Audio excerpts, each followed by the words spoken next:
नमस्ते श्रोताहरू, करिब 4 महिनाको विश्राम पश्चात म सुरथ गिरी फेरि हाजिर भएको छु द नेपाली इकोनोमिस्टको 7औं भाग लिएर। आशा छ तपाईहरू सन्चै हुनुहुन्छ र अर्थशास्त्र प्रतिको रुचि जस्ताको तस्तै छ। गत हप्ता हामीले बजारमा वस्तु तथा सेवाहरूको मूल्य कसरी निर्धारण हुन्छ भन्ने बारेमा कुरा गरेका थियौं।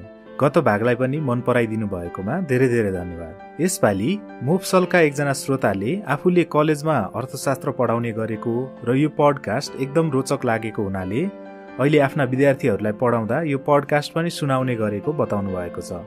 विद्यार्थीहरूलाई यो पडकास्ट सुन्न रमाइलो लागेको र अर्थशास्त्रमा रुचि जागेको उहाँ बताउनुहुन्छ। सकेसम्म अर्थशास्त्रका धेरैभन्दा धेरै शीर्षकहरू समेट्न पनि आग्रह गर्नुभएको छ। त्यसैगरी अर्का श्रोताले भने प्रयोगको मूल्य र विनिमय मूल्यको भिन्नता बारेमा जान्न मन लागेको बताउनु भएको छ। बजारमा वस्तु तथा सेवाहरूको मूल्य विनिमय मूल्य अर्थात् एक्सचेन्ज भ्यालुले निर्धारण गर्ने भए तापनि अन्य परिवेशमा प्रयोगको मूल्यले पनि मूल्य निर्धारण गर्छ नि भन्ने उहाँको तर्क थियो। उहाँले यसको लागि सफ्टवेयरमा ओपन सोर्स समुदायको उदाहरण दिनुभएको थियो, जहाँ डेभलपरहरूले सित्तैमा सफ्टवेयर डेभलप गर्छन् र जसलाई साझा रूपमा प्रयोग गर्छन्। यसमा हामीले गत भागमा छलफल गरेको कुरासँग विरोधाभास हुने कुनै पनि कुरा छैन। सफ्टवेयर डेभलपरहरू विभिन्न उत्प्रेरणाले ओपन सोर्समा योगदान दिनका लागि उत्प्रेरित भएका हुन सक्छन्। यसमा कुनै दुईमत छैन। हामीले यस पडकास्टको भाग 1 मा चर्चा गरे जस्तै मानिसहरू सधैँ पैसाले मात्र उत्प्रेरित हुन्छन् भन्ने हुँदैन।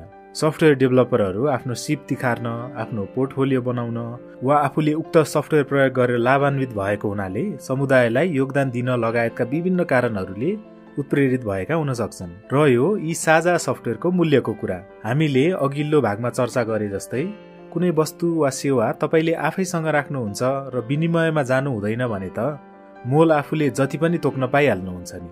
तर जब विनिमयमा जानुहुन्छ तब उक्त कुराको मोल माग र आपूर्तिका शक्तिहरूले र खरिदकर्ताले उक्त वस्तु वा सेवालाई दिने महत्त्वमा भर पर्दछ। ओपन सोर्स सफ्टवेयरमा नै पनि रेड ह्याटदेखि उबन्टु कम्पनीहरूको मूल्याङ्कन फरक रहेको पाइन्छ भने कतिपय ओपन सोर्स सफ्टवेयरहरू प्रयोगकर्ताको अभावमा समुदाय नै निष्क्रिय भएर गएको पनि पाइन्छ। बाइ द वे, यो माग र आपूर्तिको सिद्धान्त पैसाको कुरामा पनि लागू हुन्छ है। पैसा अर्थात् कुनै मुद्राको पनि आपूर्ति र माग कतिको छ भन्ने कुराले यसको अन्तर्निहित मूल्य तथा विनिमय मूल्य निर्धारण गरिरहेको हुन्छ। अर्थात् यदि कुनै मुद्रा सरकारले धेरै छाप्यो भने त्यसको मूल्य कुनै वस्तु वा सेवाको तुलनामा घट्न जान्छ। पैसाको आपूर्ति बढ्यो भने उक्त पैसाले किन्न सक्ने वस्तु तथा सेवाको मात्रा घट्न जान्छ, किनभने वस्तु र सेवाको मात्रा त स्थिर नै छ, जबकि त्यसको अनुपातमा पैसाको मात्रा धेरै भएको हुन्छ। पैसाको मात्रा नबढेको अवस्था तर अकस्मात कुल उपलब्ध वस्तु तथा सेवाको मात्रा घट्यो भने पनि ती वस्तु तथा सेवाको मूल्यमा तीव्र वृद्धि हुन्छ। यसलाई अर्थशास्त्रको भाषामा मुद्रास्फीति अर्थात् इन्फ्लेसन भन्छन्। यदि वस्तु तथा सेवाको तुलनामा मुद्राको मूल्य बढिरहेको छ अर्थात् वस्तु तथा सेवाको मोल घटिरहेको छ भने चाहिँ त्यसलाई डिफ्लेसन भनिन्छ। यसलाई बुझ्नको लागि एउटा उदाहरण हेरौँ है त। मानौ दशरथ रङ्गशालामा कुनै खेल हुँदैछ र त्यहाँ 25,000 सिट छन्। यदि आयोजकले 25,000 टिकटको ठाउँमा 35,000 टिकट बेचिदिए भने के हुन्छ त? तपाईको टिकट बराबर 1 सिट पनि रहँदैन र तपाईले मिलेर सिट बाँडेर बस्नुपर्ने हुन्छ। तर यदि 25,000 सिटको लागि 20,000 टिकट मात्र बेचिएको छ भने तपाईले एउटा भन्दा बढी नै सिट पाउनुहुन्छ।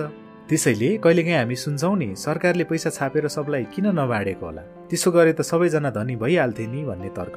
यदि कुनै सरकारले त्यस्तो मूर्खतापूर्ण काम गर्ने हो भने महँगी बढेर मानिसहरूको खरिद क्षमता आखिरमा जस्ताको तस्तै हुन जान्छ। मुद्रास्फीति जति भयो त्यति नै हाम्रो खरिद क्षमतामा ह्रास आउँछ। जिम्बाब्वे भन्ने देशको अति उच्च मुद्रास्फीतिको रोचक किस्सा त सुन्नुभएकै होला। सन् 1990 को दशकमा जिम्बाब्वेका तानाशाह रोबर्ट मुगाबेले विभिन्न लोकप्रियतावादी तर अर्थतन्त्रको लागि अत्यन्त हानिकारक नीति तथा कार्यक्रमहरू ल्याए। नयाँ भूमि सुधारको कार्यक्रम ल्याएर श्वेत कृषकहरूलाई उनीहरूको खेत तथा जमिनबाट जबरजस्ती निकालियो र उक्त खोसेको जमिनहरू अश्वेत व्यक्तिहरूलाई दिइयो। तर उक्त अश्वेत व्यक्तिहरू वास्तवमा कृषक वा अनुभवी कृषक थिएनन् र कतिपयलाई सित्तैमा पाएको जमिन भनेर त्यसको महत्त्व पनि धेरै भएन। फलस्वरूप सन् 1979 देखि सन् 2009 को अवधिमा त्यहाँको खाद्यान्न उत्पादन स्वात्तै घट्यो 45%ले। कृषकहरूले ऋण तिर्न नसक्दा त्यहाँको बैंकिङ प्रणाली पनि ध्वस्त भयो। औद्योगिक उत्पादन वार्षिक रूपमा 29% घट्यो र बेरोजगारी दर 80% पुग्यो। यस्तो भइरहेको बेलामा मुगाबे सरकारले फेरि छिमेकी देश कङ्गोमा भइरहेको युद्धमा हस्तक्षेप गर्न भनेर पैसा छाप्दै स्रोत जुटाउँदै गर्यो। यी सबै कारणले गर्दा त्यहाँको मुद्रास्फीति कति भयो कति। महँगी बढेको बढै गर्नाले मुगाबे सरकारले 100 अर्ब 100 खर्बको सम्म नोट निकाल्नु पर्यो। तर 100 अर्बको नोटले एउटा चकलेट समेत नआउने अवस्था आएको थियो। दोस्रो विश्वयुद्ध सकिँदाको ध्वस्त भएको जर्मनीमा पनि उच्च मुद्रास्फीति भएको थियो। तसर्थ हामी सधैँ सरकारलाई मूल्य वृद्धि नियन्त्रण गर भनिरहेका हुन्छौँ नि, त्यसमा केही दोष चाहिँ सरकारको पनि हुन्छ है। अल्पकालमा मूल्य वृद्धिका अन्य कारणहरू पनि हुन सक्छन्, जस्तै बेलैमा मनसुन नआउनाले धानको उत्पादन कम भएर धानको मूल्य बढ्नु, अथवा नाकाबन्दीको मारले गर्दा आयात गरिने सम्पूर्ण सामानको मूल्य बढ्नु। तर दीर्घकालसम्म हुने मूल्य वृद्धि वा मुद्रास्फीति चाहिँ सरकारले बढी पैसा छाप्नाले नै हुन्छ भनेर अर्थशास्त्रीहरूले देखाइदिएका छन्। हाम्रो केसमा भने हाम्रो पैसाको भारतीय पैसासँग स्थिर विनिमय दर कायम गरिएको छ, अर्थात् पेग गरिएको छ र हाम्रो अधिकांश आयात जति भारतबाटै हुने गर्दछ। यसले गर्दा त्यहाँको मुद्रामा पर्ने असरले पनि हाम्रो मुद्राको मूल्यलाई असर पारिराखेको हुन्छ। कुनै पनि देशको पैसाको अर्को देशको पैसासँगको विनिमय दर पनि उक्त पैसाको माग र आपूर्तिमा निर्भर हुन्छ। तपाईलाई कुनै बेला मनमा प्रश्न उब्जेको होला नि, $1 बराबर किन नेपाली 115-116 रुपैयाँ, अनि किन 1 पाउन्ड स्टर्लिङ बराबर 150-153 नेपाली रुपैयाँ, जबकि फेरि 1 जापानी येन बराबर चाहिँ नेपाली 1 रुपैयाँ नै किन? मुद्राहरू बीचको विनिमय दरलाई प्रभाव पार्ने विभिन्न कारकहरूमा मुद्रास्फीति, त्यसैगरी उक्त मुद्राको माग कतिको छ भन्ने कुरा पनि पर्दछन्। जस्तै नेपालसँग अरू देशले किन्न खोज्ने वस्तु तथा सेवाहरू धेरै भए भने हाम्रो पैसाको माग बढ्छ, किनभने ती देशहरूले हाम्रो वस्तु वा सेवा किन्नको लागि हाम्रो पैसा खोज्छन्। यसले गर्दा हाम्रो पैसाको मूल्य बढ्न जान्छ। त्यसैगरी कुनै देशले आयात मात्र गर्छ, निर्यात गर्ने चाहिँ उसँग केही छैन भने त्यो देशको पैसाको मूल्यमा ह्रास आउँछ, किनभने त्यो पैसाको माग खासै हुँदैन अन्तर्राष्ट्रिय बजारमा। अब तपाईहरुलाई लागिराखेको होला यो मूल्य भन्ने चीज हुँदै नभएको भए चाहिँ के हुन्थ्यो त? अझ भनौं हामीले मूल्य भन्ने कुरालाई उन्मूलन गर्यौं भने के हुन्छ त? यस्ता प्रयासहरू नभएका होइनन्, दर्जनौं प्रयास भएका छन्। सबैभन्दा ठूलो र उल्लेखनीय प्रयत्न सोभियत रुसमा भएको थियो, जहाँ साम्यवाद र केन्द्रीकृत योजना लागू भएपछि सबै सम्पत्ति तथा स्रोतहरूलाई सरकारी स्वामित्वमा ल्याइएको थियो र बजारलाई उन्मूलन गर्ने भरपूर प्रयास गरिएको थियो। कुनै वस्तु तथा सेवाको मूल्य नहुँदा हुने मुख्य समस्या भनेको वस्तु तथा सेवाको, अझ विशेष गरी उत्पादनका साधनहरूको एक अर्काको सापेक्षिक मूल्य थाहा नहुनु, अर्थात् एउटाको तुलनामा अर्को कति महँगो वा कति सस्तो भन्ने कुरा थाहा नहुनु। यसले गर्दा हामीले भाग 2 मा कुरा गरेको ट्रेड अफ गणना गर्न सम्भव हुँदैन। कुनै वस्तु तथा सेवा उत्पादन गर्दा कुन उत्पादनको साधन प्रयोग गर्ने, कुन प्रयोग गर्दा किफायती हुन्छ भन्ने जस्ता कुराहरूको उत्तर पाउन सकिँदैन। जस्तै मानौ तपाईको खेत जोत्नु पर्ने छ अरे, तपाईसँग विभिन्न विकल्पहरू हुन सक्छन्, जस्तै ट्र्याक्टर भाडामा ल्याएर जोत्ने वा त्यसको सट्टा खेतालाहरू लगाउने। दुवैको लागत तपाईलाई थाहा छ भने त तपाई अवश्यै जुन विकल्प सस्तो छ त्यो छान्नुहुन्छ होला, तर मूल्य थाहा छैन भने त कसरी निर्णय गर्ने? त्यसैगरी सरकारसँग भएका स्रोतहरू पनि कुन कुन कुराको लागि छुट्याउने त? हामीले पहिले नै चर्चा गरिसकेका छौं कि स्रोतहरू सीमित हुन्छन् भनेर। अब भएको स्रोतले चामल उत्पादन गर्ने कि तेल, सडक निर्माण गर्ने कि विद्यालयलाई स्तरोन्नति गर्ने, स्मार्टफोन बनाउँदा प्लास्टिकको खोल हाल्ने कि धातुको खोल हाल्ने। सापेक्षिक मूल्यको अभावमा यस्ता निर्णयहरू अचुवाको भरमा वा राजनीतिले निर्देशित हुन्छन्। सोभियत संघमा यसैले गर्दा बेला बेलामा घरि मासुको अभाव हुने, घरि टोयलेट पेपरको अभाव हुने गर्ने गर्दथ्यो। स्रोतहरूको गलत विनियोजन हुने कुरा त सामान्य बन्न पुगेको थियो र पछि गएर मूल्यको महत्त्व थाहा हुँदै गएको थियो। एउटा किस्सा छ जसमा सोभियत संघका सर्वोच्च नेतालाई सोधिएको थियो रे, के साम्यवादको लक्ष्य संसारभरि यो व्यवस्था फैलाउनु हो? उनले जवाफ दिएका थिए रे, हो, हामी सम्पूर्ण विश्वमा यो व्यवस्था लागू गर्न चाहन्छौं, न्युजिल्यान्डमा बाहेक। प्रश्नकर्ताले सोधेछ, न्युजिल्यान्डलाई चाहिँ किन छोड्ने बजार व्यवस्थामा नै? नेताले जवाफ दिएछन्, कुन चीजको कति मूल्य पर्छ भनेर थाहा पाउनको लागि नि। यदि कुनै मुद्राको आपूर्ति अचल छ अर्थात् फिक्स छ भने चाहिँ के हुन्छ त? यो अवस्थामा पनि अपस्फीति अर्थात् डिफ्लेसन हुन्छ, अर्थात् उक्त पैसा वा मुद्राको मूल्य बढ्दै जाने र त्यसको तुलनामा वस्तु तथा सेवाहरूको मूल्य भने घट्दै जाने हुन्छ। समय जति बित्दै गयो त्यो पैसाले झन् धेरै वस्तु वा सेवा किन्न सकिने हुन्छ। तर यसरी मूल्य घट्ने प्रक्रिया र नयाँ आविष्कार तथा उत्पादकत्वमा भएको अभिवृद्धि जस्ता कुराले गर्दा हुने मूल्य घट्ने प्रक्रिया चाहिँ फरक हुन्। हामी दुवैको उदाहरण हेरौँ।